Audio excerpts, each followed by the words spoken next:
కొంచెం నూనె వేసుకోండి. దాంట్లో మనము జీలకర్ర, అలాగే కొంచెం వెల్లుల్లి. నాకు జీలకర్ర, వెల్లుల్లి ఇవన్నీ ఫ్లేవర్స్ని బాగా ఎన్హాన్స్ చేస్తాయి. ఇందులో కొంచెం అంత చింతపండు, మరి ఎక్కువ వేయకండి, ఎందుకంటే మనం చేస్తుంది టమాటో చట్నీ, దాంట్లో ఉన్న పులుపు చాలా బాగుంటుంది. ఇంకోటి ఏంటంటే ఇది మనము కొంచెం నిలువ ఉంచుకోవచ్చు. ఈ పచ్చడి చేసి పెట్టేసుకొని నేనైతే ఆ నిలువ ఉన్న పచ్చడిని ఫ్రిడ్జ్లో పెట్టుకుంటాను. పెట్టి అప్పుడప్పుడు పెరుగు తినాలనుకోండి, సాయంత్రం పూట ఆకలేస్తుంటుంది నేను డైట్ చేసేటప్పుడు, అప్పుడు పెరుగు తినాలంటే దాని లోపల ఈ చట్నీ వేసుకొని కలుపుకొని తింటే భలే టేస్టీగా ఉంటుంది. అన్నంతో దేంతో తినడానికి కూడా చాలా బాగుంటుంది. కాబట్టి ఇట్లా నిలువ ఉండే చట్నీలు మనం కొంచెం చేసుకుంటే బెస్ట్. ఇందులో పచ్చిమిరపకాయలు, ఈ పచ్చిమిరపకాయలు కూడా వేసి లైట్గా వీటిని సాటే చేసి చూడండి.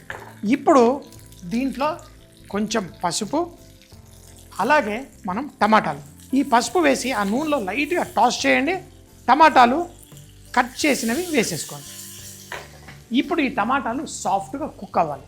మనం ఈ టమాటాలని ఎంత ఎక్కువ కుక్ చేసుకుంటే మనకి అంత నిలువ కూడా ఉంటుంది. మన చట్నీ ఇంకొంచెం ఆవాల పొడి, కారపొడి ఇందులో వేసుకుంటాను, భలే మంచిగా వచ్చేస్తుంది.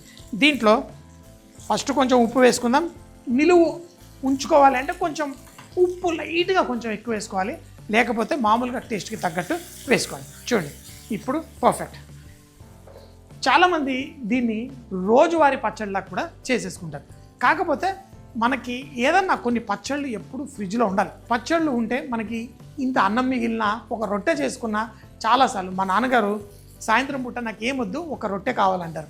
అయితే ఆ పచ్చళ్ళలో ఏదో పచ్చడి పేరు చెప్పి ఒక్క పచ్చడి వేసుకొని కొంచెం మనం ఒక ఏజ్ వచ్చిన తర్వాత కొంచెం డైట్ అది కంట్రోల్ చేసేటప్పుడు ఇలాంటి పచ్చళ్ళు చాలా బాగుంటాయి. So perfect. దీన్ని కొంచెం సాఫ్ట్గా కుక్ అయ్యేంత వరకు కుక్ చేసుకోండి. ఈ టమాటాలు మన దేశీ టమాటాలు, మా పొలంలో పండినవే.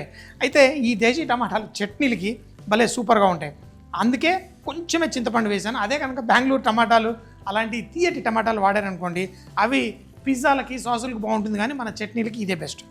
ఇప్పుడు దీంట్లో కారపొడి, ఆవాలు, మెంతుల పొడి మనం పచ్చళ్ళల్లో అన్నీ వేసుకునేది ఇందులో కొంచెం వేయండి.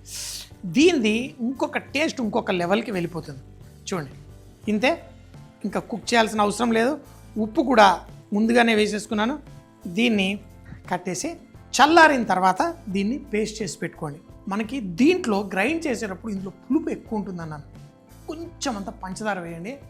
అసలు అంటే ఎదుటి వాళ్ళకి ఎవరికి పంచదార వేసామని తెలియకూడదు, కానీ టేస్ట్ అంత బాగా పెరుగుతుంది. కావాలంటే బెల్లం కూడా వేసుకోండి. కొంచెం చల్లారిన తర్వాత మిక్సీ జార్లో వేసేసుకోండి చట్నీ.